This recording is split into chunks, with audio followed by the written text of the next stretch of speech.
来探店了，走吧，今天带你们去搞错了，再来。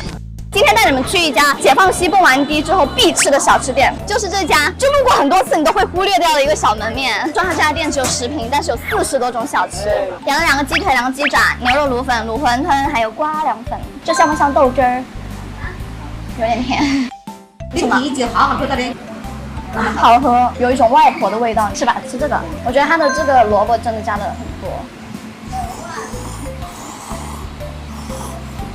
好吃，再试一下他们家卤馄饨，就是皮太厚了，没什么肉。再试一下这个卤粉吧，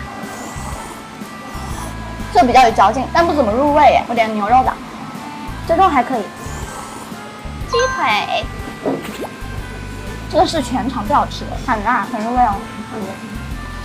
他们家的鸡爪也好大一只，为什么不给它美甲呀？就边追剧边吃这个就很爽，而且他们家24小时营业的。你们听到雨声了吗？现在长沙是雨季，所以出门记得带伞，记得按时吃饭哦。拜拜，下期见。